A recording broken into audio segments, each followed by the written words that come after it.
Erokamano kuom medo kete mana kae Ramogi TV. Koro twadonje puothe wang'iye mago motendre kod kit kothe mabende koro nosego tik kata omiyo joganya Kenya thuolo mar tiyogo mano midendo ni GMO. Mana diere makende ni ndalo achiel bang' piny owacho puodho chama ma omede nyinyo kata GMO. Jolony koro wacho ni oganda ok onego bed maluor nigi chiemo makamano ni mar ok gin kod rach mora mora. Nyakora Mugaji wange duno koth noloso kod ngire Richard Odur ma en jalony weche mag nyayo chiemo mag GMO kendo miyo waler mathoth kotenre kod wachno. Oro ma okwako moko kuom gwenge kinde ni kod ngaji ma osaso kaunti 23 ma pachoka koro nyiewo dhiro piny owacho mondo puoth chiemo ma omede nyinyo kata GMO kaka yo mar reso oganda. Okang' makamano biro bang' higni 10 mar ywaruok ewi ber mar chiemo makamago. Ywaruok mano biro kaluwore kod luoro ma osebet ewi GMOs. GMOs gi iloso nang'o to bende cham mag GMOs ni kod pogruok mora mora kod cham mamoko. Gidho ng'ula waluonge ni genetic engineering. Tiende ni wakao teko manyalo bedo e cham machielo. Kwa mfano chalo kama niseche moko inyalo nwang'o koduma kudini chamo to kudini no ok nyal chamo bel. Koro to bel goduma kata kiriwe nadi ok onyal nyuolo ni anything. Emomiyo koro wan jomolony warango to en ang'o manie yo bel kae momiyo kudini ok chame. Koro gine mwakao girieko mamalo to watere e yo duma mondo duma bende ka kudni chamo to ok nyal chamo mana kaka ok ocham bel. Odur wacho ni Kenya osetimo nonro mar ariyo kuom higni moingo 20 ewi GMOs kendo kang' mar puodho chiemogo biro kelo fuong'ruok ne oganda ma koro nyalo nyayo chiemo ma ok ochandgi kod kudni, tuoche kod buya matije gi tek. Ma kaka koro sani wan goduma maloso manyalo withstand chieng', drought, oro.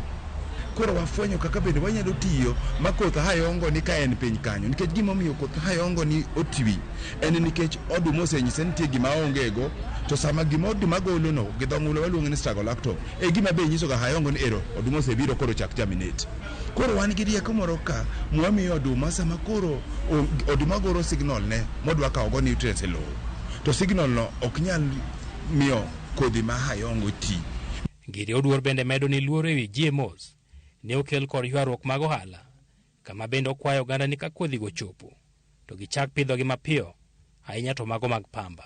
Nitie jasayans moro miluongo ni Seralini owuok France ka otuch gi publication moro ni oduma motim gi dho ng'ula ni kelo cancer. From higa mara 2012 nyaka sani en higni 10. Be kuom higni 10 gi from 2012 ni sani isewinjo wach cancer e piny ni odhuro to ne ok wacham GMO. Cancer ni wakanye to nyithindo mwanyuolo mantie gi cancer gi to ne gichamo GMO gi sadi. Rieko man kae en ni inyisi kendo kana jok mafando jo Afrika mawacho ni gini rach orach na to gin gichame.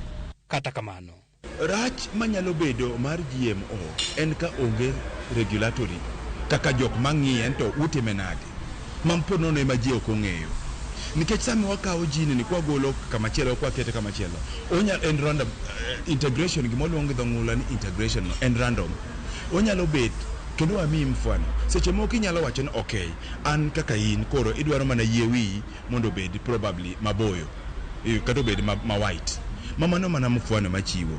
Koro sama atimo ni genetic engineering ni inyalo po ka yie wi obet ma white kaka ne idwaro lakini koro kilosi manyisre ni gima na keto cha odhi obet kama jin maloso nitie mano ok gima ber. Singo mag GMOs mag nyayo thuolo mag tije ne rowere ma sani tiegore wi lony makamano, chiemo maber magero oganda kaachiel kod loyo ngaji ma kinde ka kinde koro biro mana yudore ka oket yore makare mar neno ni onge fuoge manyalo kelo hinyruok mora mora ne oganda. Edwin Okoth, Ramogi TV, Nairobi.